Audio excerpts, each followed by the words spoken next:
ইনকিলাব। জালিম বিশ্ববিদ্যালয় নারীদের জন্য একটি প্রিভিলেজড পে। মনামি ম্যাম। নায়িকার চেয়ে কম নন তিনি। হাসনাত আব্দুল্লাহ। মাথা গরম। ঢাকা বিশ্ববিদ্যালয়ের টিএসসির যে কালচার, সেটি আমার গ্রামের একই কালচার না। সোহরাওয়ার্দী উদ্যান মানেই কি সেখানে খোরদের আড্ডা? মানে আপনি এদিকে গেলেই গাঁজার গন্ধটা পাবেন। বুলিং মানে তো পীড়াদায়ক। পীড়া। আমি বুঝতে পারছি যে আমাকে থামানোর জন্য থামানোর চেষ্টা জন্য। করা হচ্ছে, সুতরাং আমি থামবো না। পরিস্থিতিতে যে মানুষ আসে সে সেই চিন্তা থেকেই আসে যে এটা মুক্ত একটা জায়গা, এখানে হয়তো আমি আমার মত প্রকাশ, আমার চিন্তা চেতনা স্বাধীনভাবে প্রকাশ করতে পারবো। শিবির কিন্তু এগুলা করে কিছু কাজ করে দিতে চায়, সেটি সংগঠনের কাজ না। না। মানুষের পোশাকের স্বাধীনতা, মানুষের চিন্তার স্বাধীনতা 100 ভাগ আছে এবং রাষ্ট্রের কর্তব্য তার সেই স্বাধীন চেতা মনোভাবকে, তার সেই চিন্তাকে ধারণ করা। সুপ্রিয় দর্শক, সময়ের সাতকাহনের বিশেষ পডকাস্ট নারী এক অগ্নিশিখার নামে আপনাদের সবাইকে স্বাগত জানাচ্ছি। আমি বাতন বিপ্লব। আমরা প্রতিনিয়ত সমাজের অগ্রগতি, উন্নয়ন এবং অর্থনৈতিক মুক্তির সংগ্রামে এগিয়ে থাকা নারীদেরকে নিয়ে কাজ করি এবং তাদের সাথে কথা বলার চেষ্টা করি। আমরা দেখাতে চাই এই বিশ্বকে কিভাবে নারী এবং পুরুষ একসাথে কাঁধে কাঁধ মিলিয়ে এগিয়ে যাওয়ার সংগ্রামে লিপ্ত রয়েছে। সেই সব সংগ্রামী নারীদের নিয়েই আমাদের আয়োজন। আজকে আমাদের অতিথি মানসুর আলম, বাংলাদেশ জাতীয়তাবাদী ছাত্র দলের যুগ্ম সাধারণ সম্পাদক, যিনি ঢাকা বিশ্ববিদ্যালয়ের ক্যাম্পাস প্রাঙ্গণ থেকে রাজপথে এরই মধ্যে মানুষের দৃষ্টি কেড়েছে এবং সমাজের পিছিয়ে পড়া নারীদের অনুপ্রেরণা এবং সাহসের বাতিঘর হিসেবে নিজেকে প্রতিষ্ঠিত করেছেন। মানসুর আলম, আপনাকে স্বাগত আজকে আমাদের আয়োজনে। ধন্যবাদ আপনাকে। আমরা শুরুতে আপনার কাছে জানতে চাইব, আগামী 8ই মার্চ আন্তর্জাতিক নারী দিবস। প্রতি বছরই এই দিবসটি ঘটা করে পালন করা হয়। আমাদের বাংলাদেশেও আমরা দেখেছি যে বিভিন্ন প্রতিবাদ্যকে ধারণ করে এই দিবসটি পালিত হয়। আপনার কাছে কি মনে হয়, এই দিবসটি পালন করার মধ্য দিয়ে কি নারীকে আমরা খুব একটা এগিয়ে নিতে পেরেছি? দেখুন, নারীদেরকে সম্মান দিতে, নারীদের পাশে থাকতে আমি মনে করি না যে বিশেষ কোনো দিবসের প্রয়োজন আছে, কিন্তু এই দিবসটি সিম্বলিক। কারণ এখন পর্যন্ত বিশেষ করে বাংলাদেশের মতো দেশে নারীদের ক্ষমতায়ন, নারীদের এগিয়ে যাওয়া, তাদের কর্মক্ষেত্রে প্রবেশ সহ যাবতীয় অধিকার আদায়ের যে সংগ্রাম, সবকিছুই এখনো উন্নত বিশ্বের সাথে আমরা এখনো তাল মিলাতে পারছি না। তো যদিও নারীদের জন্য কোনো দিবসের প্রয়োজন নেই, নারীরা এখন দিবসের ঊর্ধ্বে গিয়ে তাদের অবস্থান প্রতিষ্ঠিত করেছেন, বিশেষ করে বাংলাদেশের প্রত্যেকটি ক্ষেত্রে। তারপরেও এই দিবসটি নারীদের জন্য, আমরা আমাদের যে উত্তরণ, প্রতিনিয়ত যে উত্তরণের মধ্য দিয়ে আমরা যাই বিভিন্ন শ্রেণী পেশার, সেই দিনটি সেই উত্তরণের প্রতীক আমি মনে করি। সো এখনো সেই প্রয়োজনীয়তা আছে, এখনো নারী দিবস আমাদের প্রয়োজন। আমরা নারী দিবসকে কেন্দ্র করে বা নারী দিবসের যে ভাব তাৎপর্যপূর্ণ, সেই জিনিসটিকে আমরা ধারণ করি। অসংখ্য ধন্যবাদ আপনাকে। আমরা আপনাকে নিয়ে আলোচনার শুরুতে জানতে চাইবো যে আপনি অনেক চড়াই উতরাই পেরিয়ে আজকের এই মানসুর আলম, এবং এই পথে আপনাকে অনেক কষ্ট করতে হয়েছে। আমরা শুধু জানতে চাইবো যে সবচেয়ে বড় বাধা কি কি আপনার মনে হয়েছে যে এই সমাজে নারীদের জন্য? সমাজের নারীদের আসলে বাধার কোনো শেষ নেই। সেটা শুধু আমি একজন রাজনৈতিক কর্মী, আমার জন্য এক ধরনের বাধা, বা অন্যান্য শ্রেণী পেশার যারা যুক্ত আছেন তাদের জন্য, তাদের ক্ষেত্রে বাধা থাকে। এবং আমি যতটুকু দেখি, আসলে বাধা কোন দিক থেকে আসবে এটা আসলে আমার পক্ষে বলা সম্ভব নয়। আমি হয়তো আশা করব আমার সহকর্মীদের কাছ থেকে সহমর্মিতা, সেটা অনেক সময় আমি পাবো না। এবং এক পর্যায়ে আমি এখন নিজেকে যে পর্যায়ে দেখি, এখানে আসলে শুধু নারী হিসেবে আসলে কিছু চাই না কারো কাছ থেকে। আপনি একজন মানুষ, আমি একজন মানুষ। তো ওই জায়গা থেকেই যে আপনি যদি আমাকে শ্রদ্ধা করেন, সেই মানুষটি হিসেবে শ্রদ্ধা করবেন। আপনি যদি আমাকে ঘৃণাও করেন, সেই মানুষটি হিসেবে করবেন। এবং কর্মক্ষেত্রে প্রতিযোগিতা থাকে, স্বাভাবিক। আমার সহকর্মীদের সাথে আমার প্রতিযোগিতা থাকবে, আমার কন্টেম্পোরারিজ যারা আছেন সবার সাথে আমার হয়তো এক প্রতিযোগিতা, সহমর্মিতা যাই থাকুক না, সেটা থাকবে। এবং সেখানে আসলে আমি জাস্ট উইমেন হিসেবে ট্রিটেড হইতে চাই না। আপনার যে অধিকার তা তো আমারও। কেন আপনি মনে করবেন যে ঠিক আছে আমি নারী, তার জন্য আপনি আমাকে বিশেষ কিছু দিচ্ছেন? আমরা এই ফেজটা থেকে বের হয়ে এসেছি মূলত।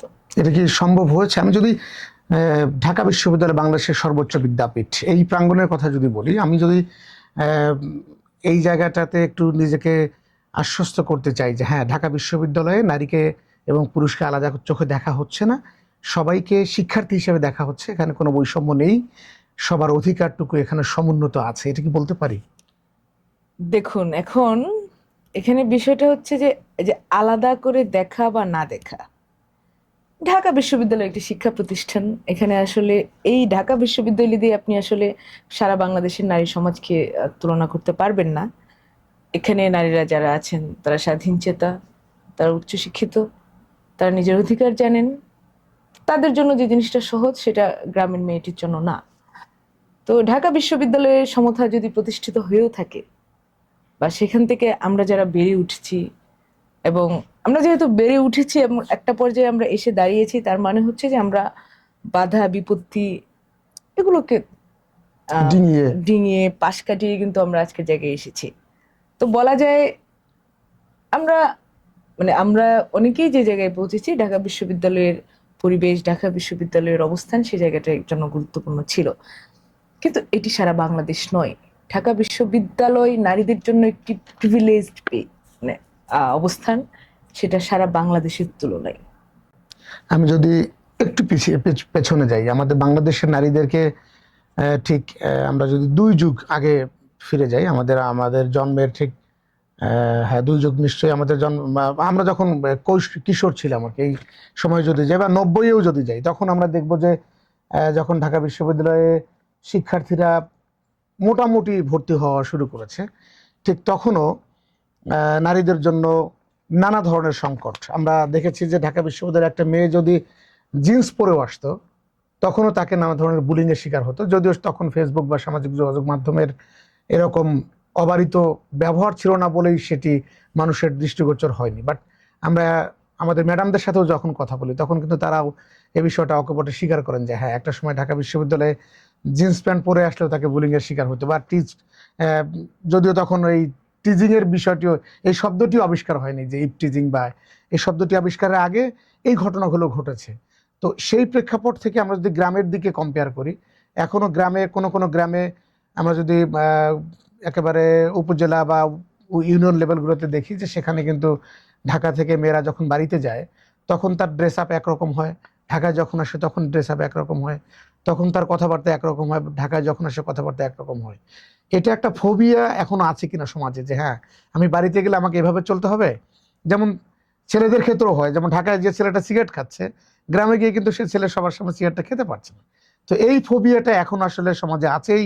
এটি কি আসলে নর্মস কার্টিসি, নাকি আসলে সামাজিক দায়বদ্ধতার জায়গা, যে আসলে না, এটা মিনিমাম কার্টিসি থাকতে হয়? দেখুন, আমরা সমাজে বাস করি, প্রত্যেকটা সমাজে নিজস্ব কিছু নিয়ম আছে। এমন না যে সেই নিয়মগুলো দেশীয় আইনকে সব ঊর্ধ্বে গিয়ে বা সেভাবে পালন করতে হবে। কিন্তু প্রত্যেকটি জায়গা প্রত্যেকটি জায়গা গড়ে ওঠে নিজস্ব কিছু কালচার নিয়ে। ঢাকা বিশ্ববিদ্যালয়ের টিএসসির যে কালচার, সেটি আমার গ্রামের বাজারে নেই, অথবা একটা গ্রামের রাস্তায় আমি সেই কালচার, একই কালচার না। তো আপনি যদি মনে করেন মানুষের পোশাকের স্বাধীনতা, মানুষের চিন্তার স্বাধীনতা, সেটি 100 ভাগ আছে, এবং মানুষ যেখানে মানে তার আইন যতটুকু সীমাবদ্ধ, তার মধ্যে সে যেখানে মন চায় সেটা প্র্যাকটিস করতে পারে। এবং আমি মনে করি রাষ্ট্রের কর্তব্য তার সেই স্বাধীনচেতা মনোভাবকে, তার সেই চিন্তাকে ধারণ করা এবং তাকে প্রোটেক্ট করা যদি কোনো সমস্যার সম্মুখীন হয় সে। কিন্তু যেটা আমি বলছিলাম, এই যে আপনি বলছিলেন 90 দশকের কথা, আপনি দেখেন এক একটা সময়ও থাকে, কালচারাল ডাইভার্সিটি এবং এই যে নতুন একটা ডাইমেনশন আসছে। 90-এ হয়তো জিন্স প্যান্ট শুরু হয়েছে মাত্র। আমি 90-এ জিন্স প্যান্ট হয়তো বাংলাদেশে পরা শুরু করেছি, কিন্তু জিন্স প্যান্ট বাংলাদেশে না, পৃথিবীতে তখন 90-এ আসে নাই। এর আগেও পৃথিবীর বিভিন্ন জায়গায় জিন্স প্যান্ট পরেছে, বা মেয়েরা পোশাকের ক্ষেত্রে নিজেদের নিজেদের ফ্যাশন তারা চুজ করেছে বিভিন্ন সময়। আপনি 60-এর দশক, এমনকি 60-এর দশকেও কিন্তু ঢাকার কালচারে মেয়েরা যখন শাড়ি পরতেন, তখনও কিন্তু আপনি দেখবেন যে প্রচুর তারা, এখন এটা কম দেখা যায়, ইনফ্যাক্ট খুবই কম দেখা যায়, কিন্তু তখন 60-এর দশক 70-এর দশকে কিন্তু মেয়েরা প্রচুর স্লিভলেস পরতেন। হ্যাঁ, হ্যাঁ, কিন্তু আবার দেখেন সেই সময় তারা স্লিভলেস পরতেন, আবার হচ্ছে 90-এর দশকে এসে কিন্তু কেউ জিন্স পরতে পারছিলেন না, অনেক সমস্যা হয়ে যাচ্ছিল। তো এই যে একটা ডাইমেনশন আসে এক একটা সময়, এটা সময়ের পরিক্রমায় সময়ের প্রেক্ষিতে আবার হচ্ছে শ্রেণীরও পরিবর্তন থাকে। এখন যে গ্রামে যে মেয়েকে বুলি করা হবে, শহরের বাবা মারা তার সেই শহরে একটা মেয়েকে সেভাবে বুলি করা হবে না। এটা মানে এটাকে ধরে নেওয়া হয় যে ঠিক আছে এটা শহুরে কালচার, এটা গ্রামের না। আমি জানি না, মানে হয়তো এগুলোর পরিবর্তন হবে, হয়তো মানুষ নতুন করে অনেক কিছু গ্রহণ করবে।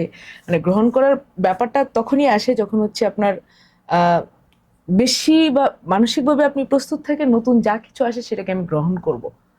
তো আমাদের নাগরিকেরাও আসলে এখনো ম্যাথ লেভেলে সেই পর্যায়ে যাননি যেখানে থেকে সবকিছু গ্রহণ করা যায়। তো আমি আশা করি হয়তো তারা একদিন যাবেন সেখানে, কে বোরকা পরছে, কে সালোয়ার কামিজ পরছে বা কে জিন্স পরছে, সেটা তাদের কাছে মুখ্য হবে না। তাদের মুখ্য হবে যে একটা মানুষ সে তার স্বাধীনতা চর্চা করছে, সেটাই। আপনার কাছে জানতে চাইবো, ঢাকা বিশ্ববিদ্যালয়ে আমরা দেখছি যে আপনি বুলিং এর শিকার হয়েছেন এবং অন্যান্য সংগঠনের মেয়েরা বুলিং এর শিকার হয়েছে।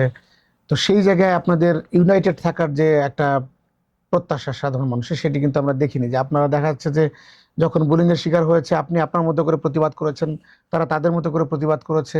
তো এই জায়গাটিতে আমরা যদি একটা ইউনিটির কথা বলি, যে বুলিংটা তো মানে শুধুমাত্র এক শ্রেণীর নারীদের করছে তা কিন্তু নয়, সবাইকে গণহারে দেখা যাচ্ছে যে বিভিন্ন রাজনৈতিক স্বার্থ হাসিলের জন্য আমরা দেখেছি যে নিজেদের স্বার্থে তারা বুলিং করছে, কিংবা অনেক সময় নানাভাবে হেয় প্রতিপন্ন করার জন্য এই বুলিং এর শিকার আপনি হয়েছেন। আপনি প্রতিবাদ করতে গেছেন, থানায় গেছেন, বিভিন্ন সময়ে গণমাধ্যমের সামনে কথা বলেছেন। তো এগুলো আপনাকে সব থেকে বেশি পীড়া দিয়েছে কি ধরনের বুলিং, আমরা একটু জানতে চাই।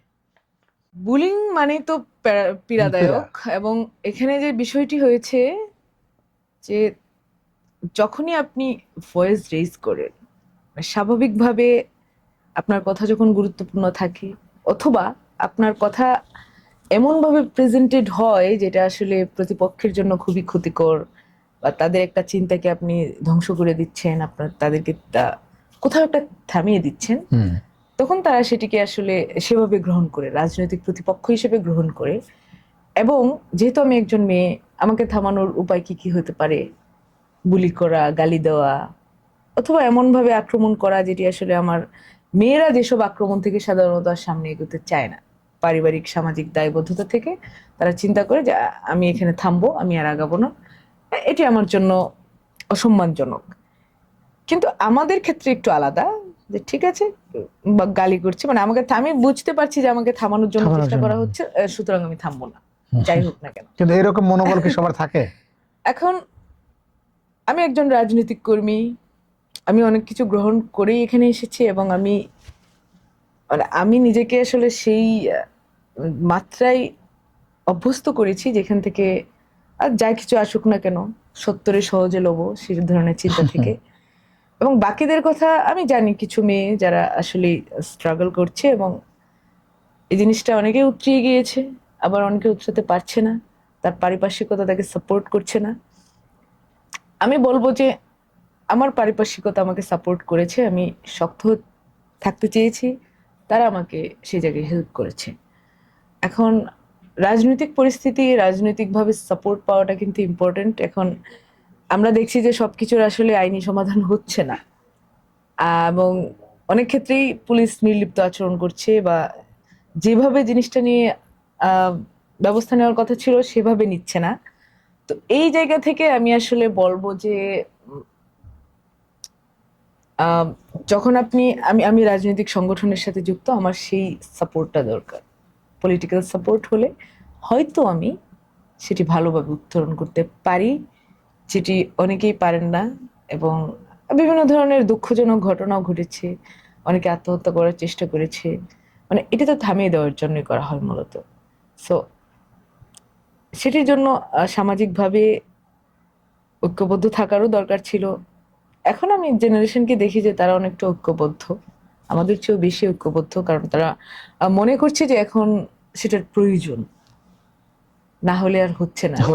right? আমরা যদি রাজনৈতিক ভাবে একটু জানতে চাই আপনার কাছে, যে আসলে বাংলাদেশ জাতীয়তাবাদী দল বাংলাদেশে এখন সবচেয়ে বড় এবং জনপ্রিয় রাজনৈতিক সংগঠন, এবং সেখান থেকে একজন নারীকে উঠে আসার ক্ষেত্রে কতটুকু পৃষ্ঠপোষকতা দেয়া হয়, আপনার ক্ষেত্রে কি হয়েছে কিনা? হ্যাঁ, এখানে ইন্টারেস্টিং কথা হলো, যখন আপনি রাজনীতিতে আসেন তখন কেউ আপনাকে কিছু দিবে, আপনি কিছু নেবেন, এই জায়গায় থাকেন না। আপনি নিজে একজন পাওয়ারফুল এন্টিটি, এবং সবাই আপনার কন্টেম্পোরারি থাকে, সবার সাথে হয়তো রাজনৈতিক প্রতিযোগিতা থাকে। এবং যেটা হয়, আপনাকে আগেই বলেছি আমি, যে মানুষ হিসেবে একজন আরেকজনের প্রতি যে এমপ্যাথেটিক থাকা, ততটুকু হলেই হয়। বাকিটি বাকি যা পাওয়া সেটি আপনি নিজের যোগ্যতা, নিজের পরিশ্রম এবং সংগঠনের প্রতি ডেডিকেশন, সংগঠনের কাজের প্রতি ডেডিকেশন, সংগঠনের মানুষকে নিয়ে ঐক্যবদ্ধ থাকা, এটি বাদে আসলে আপনার এখানে বিশেষ কোনো রোল নেই যেখানে আপনার সাপোর্ট দেওয়ার প্রয়োজন আছে। এক্সট্রা কোনো Just- প্রিভিলেজ দেওয়ার কোনো সুযোগ নেই, হ্যাঁ, মানে পাওয়ারও কোনো নারী হিসেবে কোনো সুযোগ না, আছে নারী কিনা? হিসেবে নারীদেরকে এখনো লিফট দেওয়ার প্রয়োজন আছে, কিন্তু আমি মনে করি না যে আমি আমার দরকার পড়বে। না, ব্যক্তি আপনি না, না, বিষয় হ্যাঁ, আছে।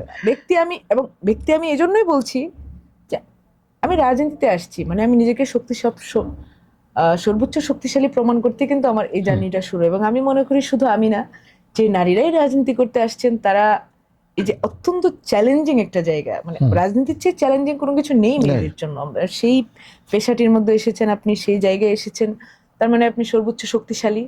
তো এখানে এসেও আপনি যদি আমি চিন্তা করি যে ঠিক আছে, এখনো আমার ঠিক আছে, আমার দরকার রাইটস এর জন্য এখনো আমার যুদ্ধ করতে হবে, সেটা আসলে হয় না। হয় না। এবং একটা পর্যায়ে আসলে আমি নিজেকে মানসিকভাবে ওই জায়গায় তৈরি করেছি যে কিছু পাইলাম বা না পাইলাম, কোনো কিছু চাওয়ার নেই কারোর কাছে।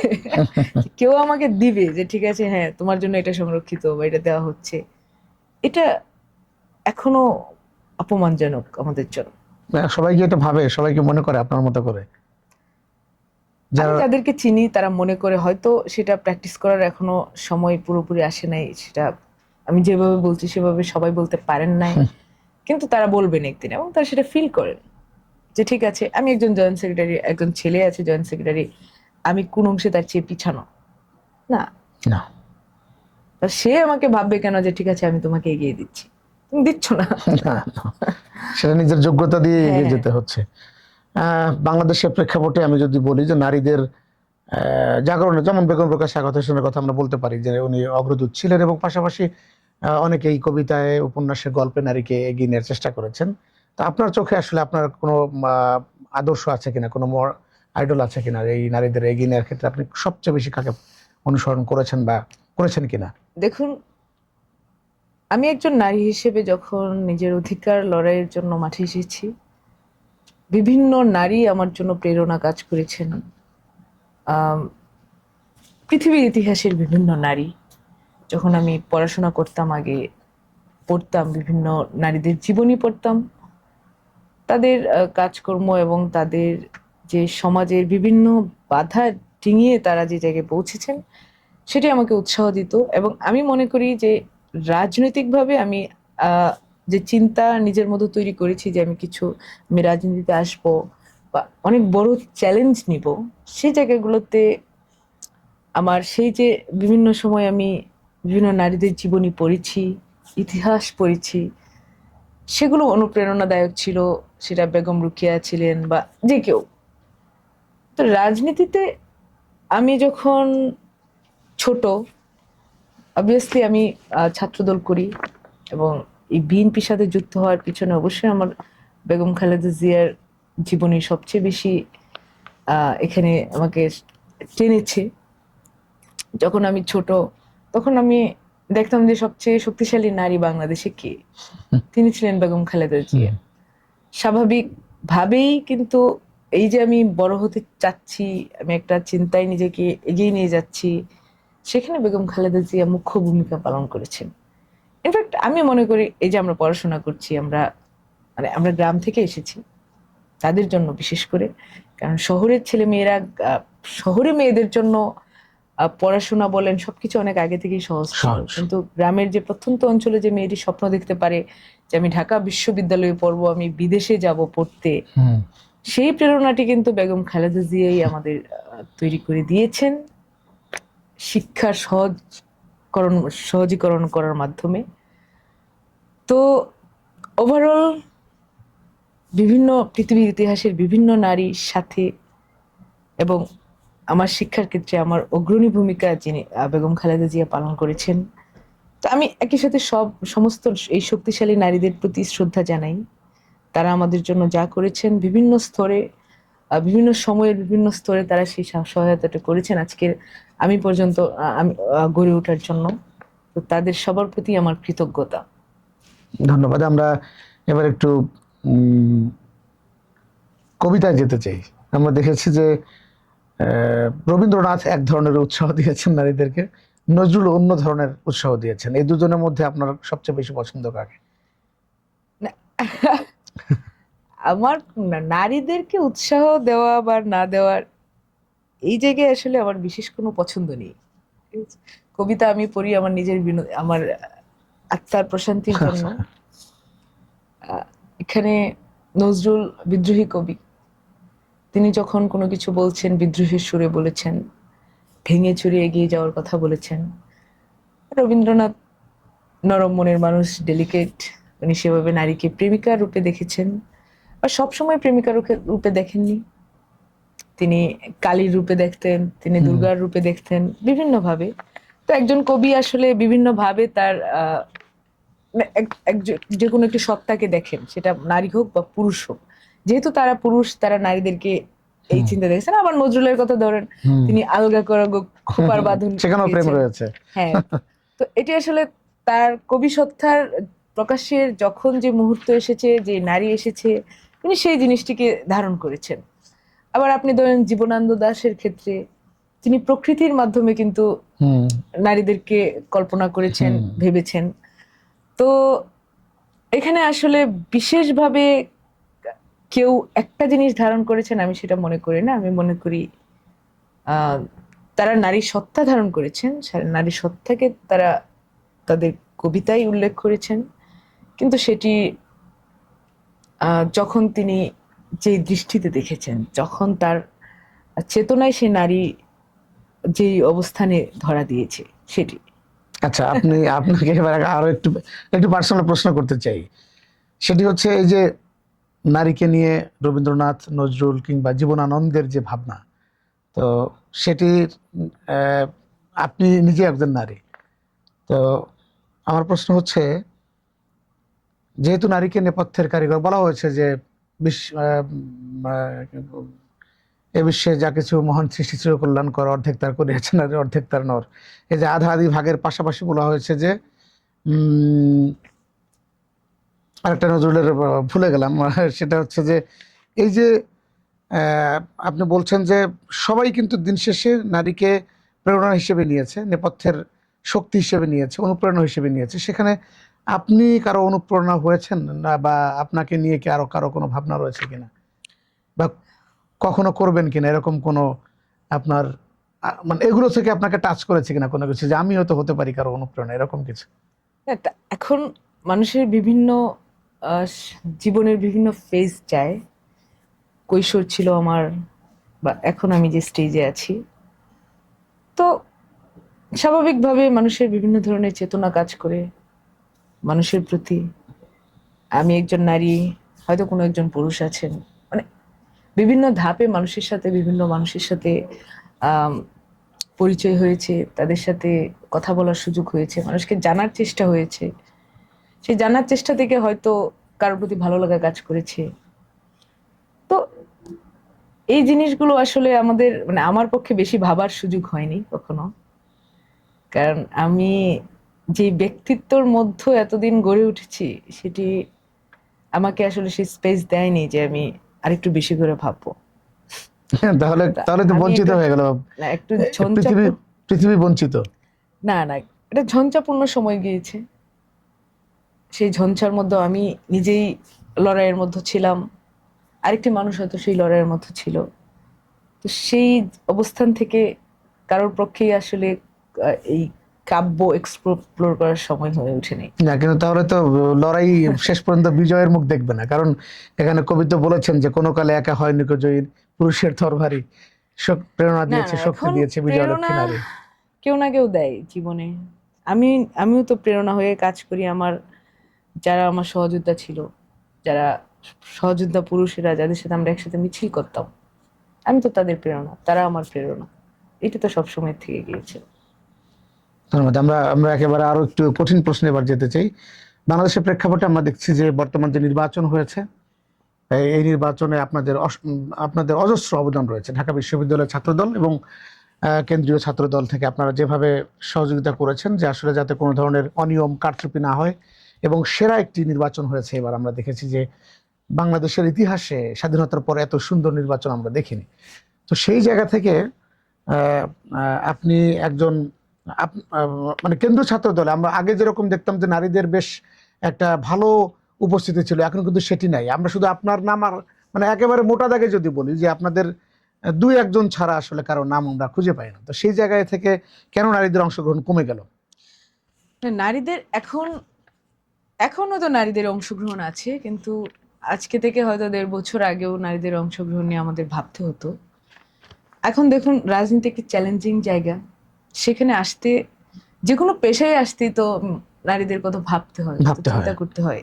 সেখানে রাজনীতির মতো একটা জায়গায় আসলাম, তার উপরে সেই রাজনীতি যার কোনো নিশ্চয়তা নেই, ধরপাকড়, হামলা মামলা। তো এই জায়গাগুলোতে নারীদেরকে টানতে আমাদের কষ্ট হতো, এবং অবশ্যই তাদেরকে আমরা প্রপার প্রোটেকশন দিতে পারতাম না। এই জায়গায় আমাদের পক্ষে সম্ভব ছিল না সেটা, যার জন্য সেভাবে গড়ে ওঠার কোনো সুযোগ ছিল না। কিন্তু এখন যেহেতু সেই চ্যালেঞ্জ আর নেই, সেই স্বাভাবিক অবস্থান তৈরি হয়েছে, তো আমি মনে করি যে আগামীতে হয়তো আমাদের ভালো নেতৃত্ব গড়ে উঠতে পারে। ইনফ্যাক্ট এখন আমি যা দেখছি যে অনেকেই গড়ে উঠছেন, তারা কাজ করছেন নতুন করে। কিন্তু এখনকার পরিবেশ আর আগের পরিবেশ তো এক নয়। আপনি যেমন পরিবেশ আহত হয়েছেন, বারবার আপনাকে আঘাত করা হয়েছে, আপনি হসপিটালাইজ হয়েছেন। আমি বলবো অত কঠিন পরিবেশ তো এখন নেই। আপনারা যেভাবে পারা করে আসছেন, কঠিন, এখন তো ইজি আসতে পারবে সবাই। কঠিনের ধারে কাছেও এখন নেই। কিন্তু স্বাভাবিক চ্যালেঞ্জ যেটা থাকে, যে একটা মেয়ে আসলো, তাকে এখানে পরিশ্রম করতে হবে, তাকে স্ট্রাগল একটা করতেই হবে। তার প্রত্যেকের একটা নিজস্ব স্ট্রাগল আছে, সেটি সে করবে, সেটি সে করছে। কিন্তু আমরা যেটার মধ্যে গিয়েছি সেটির ধারে কাছেও এখানে নেই কেউ, সেটি সম্ভব না। সেটা আর তো সম্ভব নয়। এখন তো বলা যায় যে এটা সম্ভব না। বেড অফ রোজেস, মানে পুষ্পসজ্জার মতো এক রাজনীতি মাঠ এখন। পুষ্পসজ্জাও না, মেয়েদের জন্য রাজনীতি কখনোই পুষ্পসজ্জা না। মানে এটা আমি বলবো কঠিন, সবসময়ই কঠিন।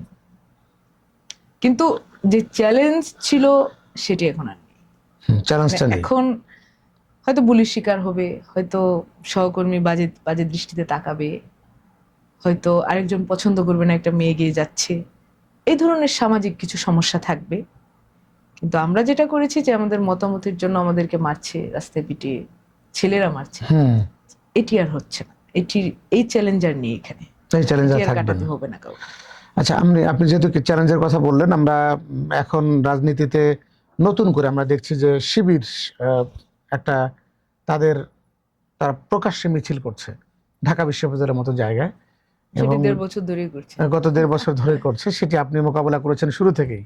আপনারা একসময় একসাথেই ছিলেন 5 আগস্টের আগে। এরপরে আমরা দেখেছি আলাদা আলাদা প্ল্যাটফর্ম হয়ে গেছে। একসাথে ছিলাম না, আন্দোলনটা আপনাদের এক ছিল আর কি। আন্দোলনে, হ্যাঁ, মানে ফ্যাসিবাদ বিরোধী আন্দোলনে আমরা কখনো একই উদ্দেশ্যে। বিএনপির সাথে জামাতের জোট ছিল, সেটা আদর্শিক জোট না, কৌশলগত জোট। কিন্তু শিবিরের সাথে আমরা কখনোই জোটে ছিলাম না।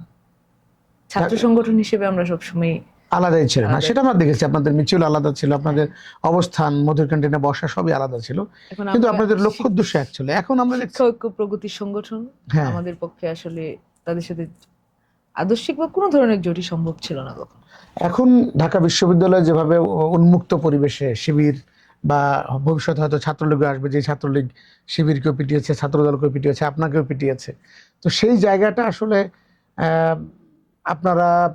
আপনাদের কোনো প্ল্যান আছে কিনা যে আসলে ঢাকা বিশ্ববিদ্যালয়ে কোনো সংগঠন, যেমন একসময় শিবির নিষিদ্ধ ছিল, চট্টগ্রামে নিষিদ্ধ ছিল, ঢাকা বিশ্ববিদ্যালয়ে এরকম নতুন করে যে পরিবেশ সবাই চায় যে সবাই রাজনীতি করুক, ছাত্রলীগ রাজনীতি করার অধিকার রয়েছে তাদের, তারা যেহেতু একটি বড় সংগঠন, সেই সংগঠন কোনো না কোনো ভিন্ন নামে হয়তো আসবে, সেই জায়গা থেকে তারা রাজনীতি করতে পারবে কিনা, আপনাদের কোনো প্ল্যান আছে কিনা এরকম? সেটি আসলে এখনই বলা যাচ্ছে না। সবেমাত্র নির্বাচন হয়েছে, মানুষের মত প্রকাশের স্বাধীনতা অবশ্যই আছে, রাজনৈতিক মত প্রকাশের স্বাধীনতা আরো আছে।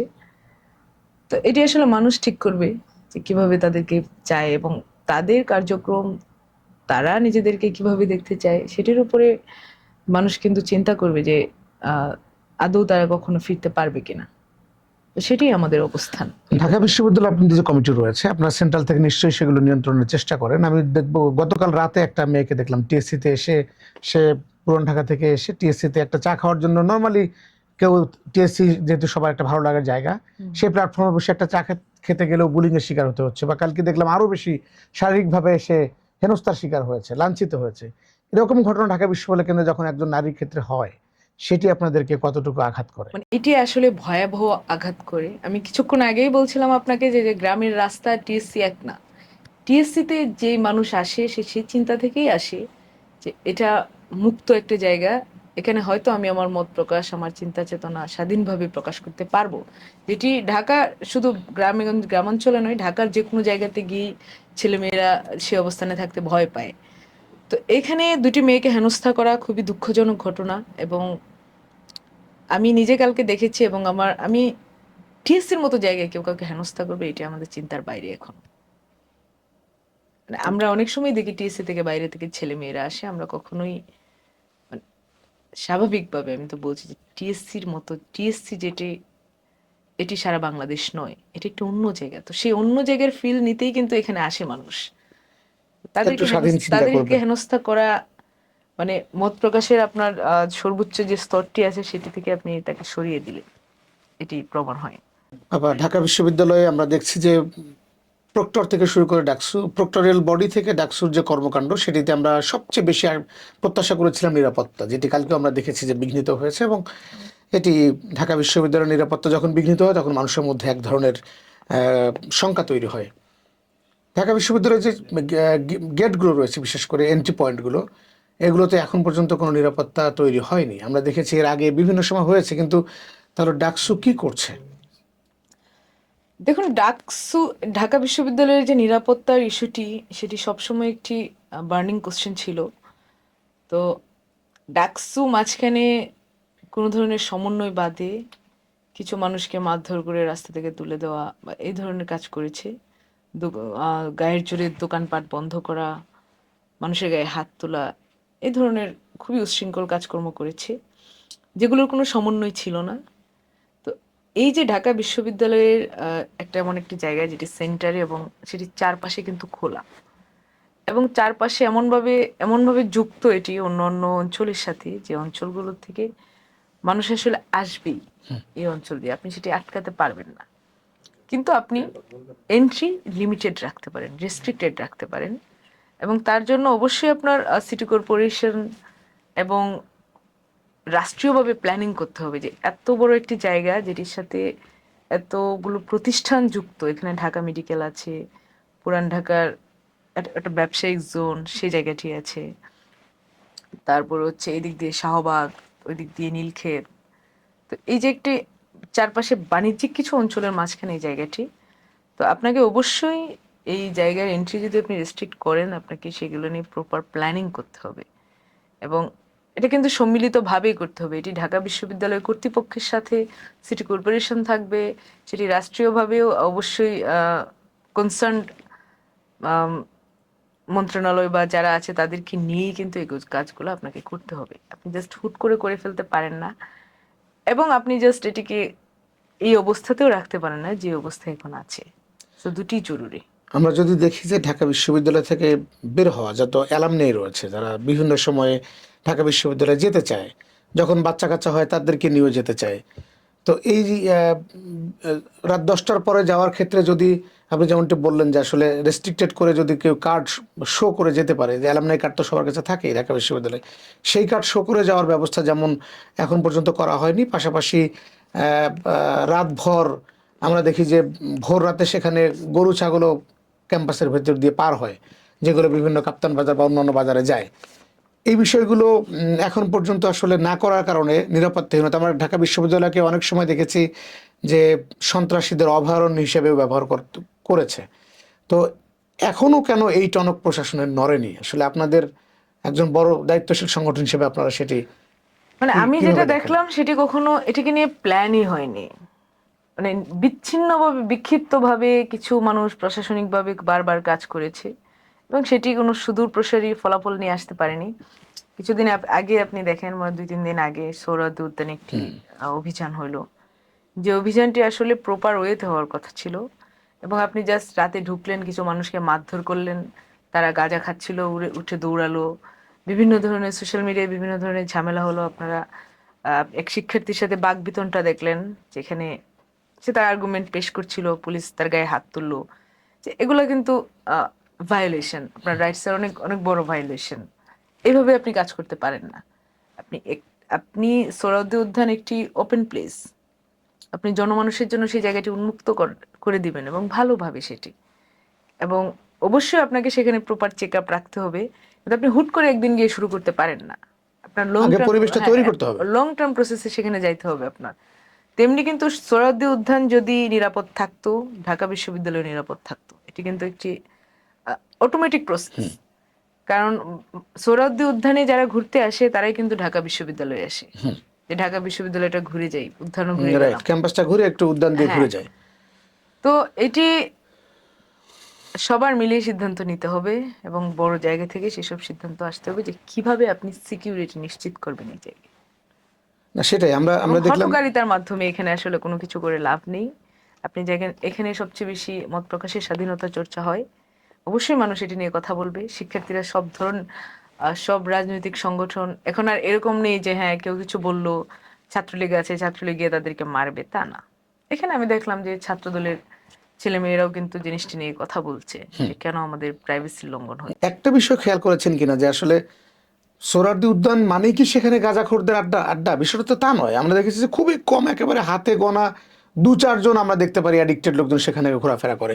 অধিকাংশই সেখানে তারা দেখতে যায়। ঢাকা শহরে পার্ক নেই, দেখার জায়গা নেই, ঘোরার জায়গা নেই। তো আমরা দেখেছি 95% বেশি মানুষই সেখানে যায় হচ্ছে ঘুরতে। তো সেই জায়গায় পুলিশ কিভাবে ডিরেক্ট বলতে পারে যে এখানে কারা থাকে জানো কিনা? এখানে এখানে একটা ছোট্ট পার্থক্য আছে। আমি দেখেছি যারা ঘুরতে চান তারা সাধারণত সন্ধ্যার পরে যান না। সন্ধ্যার পরে আম, বেশিরভাগ মানুষই আসলে এখানে একটি বা গাঁজা বা এই ধরনের এর জন্যই যান, এবং কিছু মানুষ যান কাজের থ্রুতে। দেখা যাচ্ছে যে রাস্তা পার হতে হবে অথবা শর্টকাট। শর্টকাট করার জন্য সেইভাবে। হ্যাঁ, আবার গরমের দিনে আমি দেখেছি যে কিছু মানুষ এখন কি যে সামনে রোজা, না রোজা চলছে এখন, তো আপনি ইফতার ইফতার করার জন্য কিন্তু ইফতার ওখানে, করার জন্য হ্যাঁ। কিন্তু মাঠে সবাই সমবেত হবে, হওয়ার পর সন্ধ্যা পর্যন্ত হয়তো থাকবে।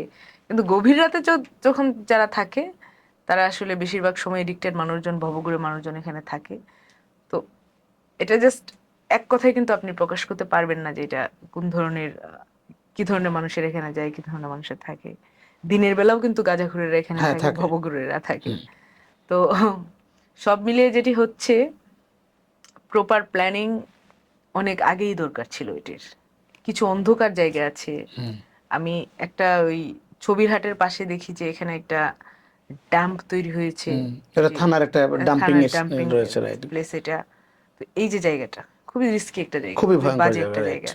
এবং এখানে অনেক গাছ, সেই গাছের, এবং এখানে কিন্তু আপনার আমি দেখলাম যে অনেক বড় কোনো বড়, ওয়ালও নেই যে হ্যাঁ ওটাকে অনেক আলাদা। বড় বড় গর্ত আছে এখানে। মানে এটা কিছুতেই একটি ওপেন প্লেস হতে পারছে না সাধারণ মানুষের জন্য। এটা একটি মিথের মতো জায়গা তৈরি হয়ে গিয়েছে। যেন আমি যদি এখন সন্ধ্যার পরে যাই, আমাকে কেউ দেখে সোহরাওয়ার্দী উদ্যানে, মনে করবে যে ও তো প্রথমে একটা খারাপ ধারণা করবে। গাঁজা খেতে এসেছিল। কারণ সন্ধ্যার পরে এটা নির্দিষ্ট কিছু এরিয়ায় সবসময় দেখা যাচ্ছে যে এই ভবঘুরে এবং গাঁজাখুরেরা থাকে। মানে আপনি এদিকে গেলেই আপনি গাঁজার গন্ধটা পাবেন। তো আপনি জাস্ট পুলিশকে নিয়ে আসলেন, তাদেরকে মেরে পেটে তুলিয়ে দিলেন, এবং আপনি আশা করবেন যে পরের দিন তারা আসবে না? তারা অবশ্যই আসবে এখানে। আপনি তুলে দিয়ে আপনার কি লাভ হইলো এখানে?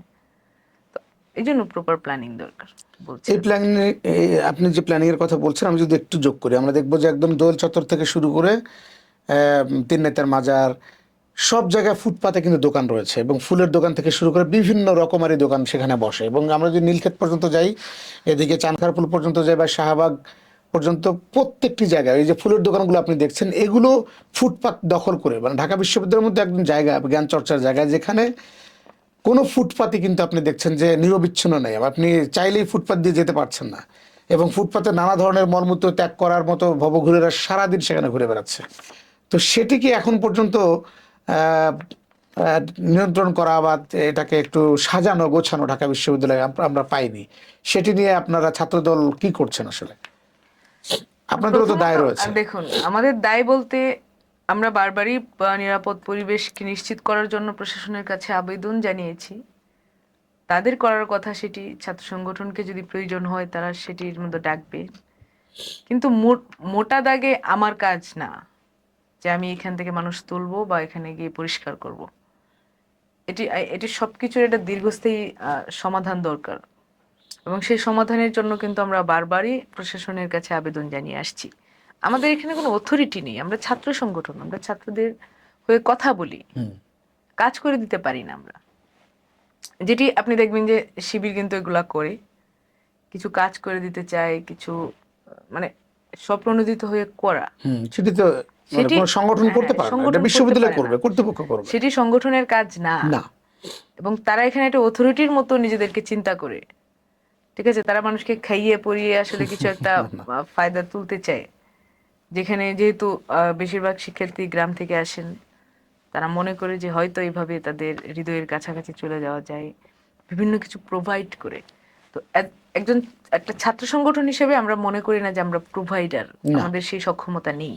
তাদের সেই সক্ষমতা কোথা থেকে আসে সেটা তারা জানে, এবং অবশ্যই এগুলা এখন মানুষের প্রশ্ন উঠছে মানুষের মনে, সামনে তাদের সেগুলা জবাবও দিতে হবে যে এত সক্ষমতার উৎস। নিশ্চয়ই।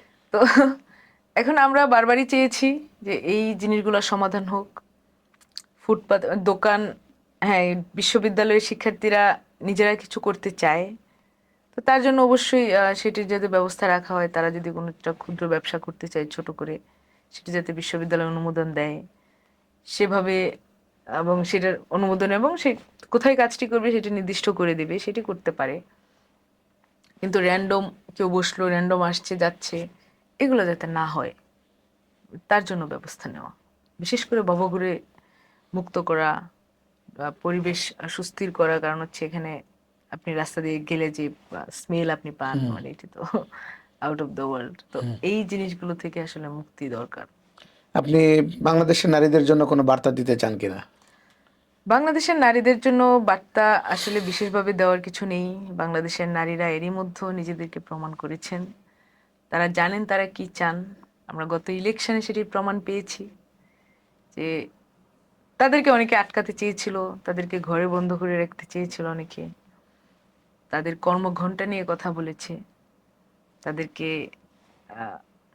বিভিন্ন বাজে ভাবে অভিহিত করেছে, কিন্তু তারা তাদের ভোটাধিকার প্রয়োগ করার মাধ্যমে তারা জানিয়েছেন যে তারা কি চান। তো এই জায়গায় আসলে বাংলাদেশের নারীদেরকে আমি স্যালুট জানাই, এবং তারা যে সাহস সিদ্ধান্ত নিয়েছেন, সেই সিদ্ধান্তকে ধারণ করা, সেই সিদ্ধান্তকে সম্মান করার মাধ্যমে যে স্বপ্ন তারা দেখেছেন সেটি যাতে আগামীতে একজন রাজনৈতিক কর্মী হিসেবে আমি পালন করতে পারি, এটি আমার আমার কামনা এই মুহূর্তে। অসংখ্য ধন্যবাদ। আমরা এবার একটা র্যাপিড ফায়ার রাউন্ড খেলতে চাই, যেটি আমাদের একটা সব থেকে মজার আয়োজন। এটি আমরা শুরু করতে চাই। প্রশ্ন করব, আপনি এক কথায় যে বিষয়ে আমি জানতে চাইব, আপনার মনে সবচেয়ে আগে যে বিষয়টি আসবে সেটি আপনি এক কথায় বলে দেবেন। ওকে, যে কোনো, সেটা ব্যক্তি হতে পারে, রাষ্ট্র হতে পারে, কোনো একটা বিষয় হতে পারে, এরকম বিষয় নিয়ে আমরা একটা র্যাপিড ফায়ার রাউন্ড খেলবো আপনার সাথে। বেশি প্রশ্ন না, খুব কম। আমরা প্রথম প্রশ্ন জানতে চাই একটি শব্দ, যে শব্দ এখন সমাজে সবচেয়ে বেশি আলোচিত, সমালোচিত, তর্ক বিতর্ক আছে শব্দটি নিয়ে। আপনার কাছে সেই শব্দটি শোনার সাথে সাথে যেটি আপনার মনে আসে সেটি আপনি বলবেন। শব্দটি হচ্ছে ইনকিলাব। প্রতিবাদী ভাষা। প্রতিবাদী ভাষা, চমৎকার। এরপর একজন ব্যক্তি যার নাম হচ্ছে সাদিক কায়েম। ছাত্র শিবিরের নেতা। আচ্ছা, আমরা সমাজে এক একজন ব্যক্তিকে নিয়ে এক একটা ধারণা তৈরি হয়, সে ধারণাটিও আপনারা চাইলে বলতে পারেন, কোনো অসুবিধা নেই। Nasir Uddin Patwari. Derby Nasir. Derby Nasir. Derby Nasir কেন? Derby Nasir, he is just Derby Nasir. কিন্তু সে তো দাবি করে সে ডারবি কখনো খায়নি, এরকম আমরা শুনেছি আর কি। সে খেয়েছে। খেয়েছে, আচ্ছা যাক, আমরা সেটি প্রমাণ পরে। এবার হচ্ছে আমরা একটি প্রতিষ্ঠানের নাম বলতে চাই যেটি সবার প্রিয়, আপনার কাছে সেটি আসলে কেমন? ঢাকা বিশ্ববিদ্যালয়। অস্তিত্ব। ধন্যবাদ। এবার একজন ব্যক্তিকে নিয়ে আসবো, জাতীয়তাবাদী ছাত্র দলের বর্তমান সভাপতি রাকিব। সহযোদ্ধা। ওকে। বাংলাদেশের সর্বকনিষ্ঠ এমপি হান্নান মাসুদ। মাসুদ এখন এমপি। এমপি মাসুদ। ওকে। হাসনাত আব্দুল্লাহ।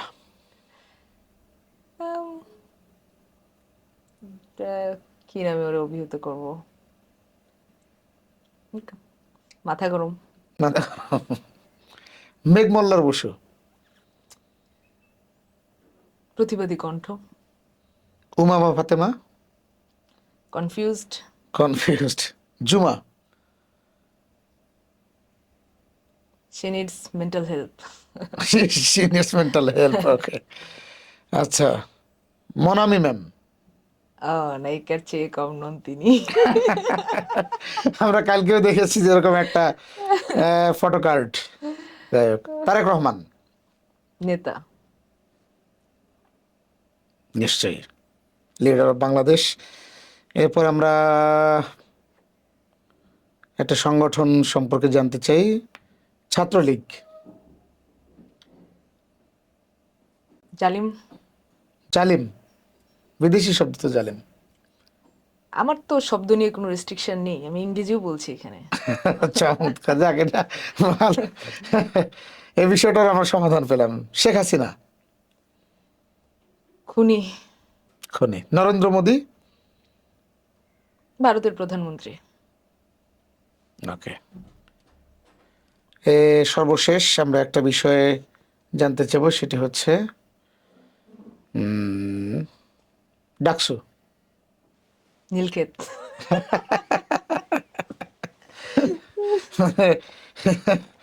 মানে ভোট কারচুপির আত্মীয় ঘর, তাই তো? ঠিক আছে, থ্যাংক ইউ। আমরা শেষ করতে চাই। প্রিয় বন্ধুরা, আপনারা যারা এতক্ষণ আমাদের সঙ্গে ছিলেন, সময়ের সাত কাহনে আমাদের প্রতিনিয়ত পডকাস্ট যে আয়োজনটি, সেটি হচ্ছে নারী এক অগ্নিশিখার নাম। এটিতে আমরা প্রতিনিয়ত সমাজের, এই বর্তমান সমাজের যে ধারাবাহিকতা, সেটিকে ধরে রেখে নিজেকে অনন্য উচ্চতায় নিয়ে যেতে চান সেসব নারীদেরকে আমরা প্রমোট করার চেষ্টা করি, তাদের সাথে কথা বলি, তাদের সাথে মত বিনিময় করার চেষ্টা করি এবং বাংলাদেশকে নিয়ে তাদের ভাবনা জানতে চাই। আমরা পরবর্তীতে অন্য কোনো পর্বে ভিন্ন কোনো নারীকে নিয়ে আপনাদের সামনে আসবো। ততক্ষণ পর্যন্ত আপনারা সবাই ভালো থাকুন। আল্লাহ হাফেজ।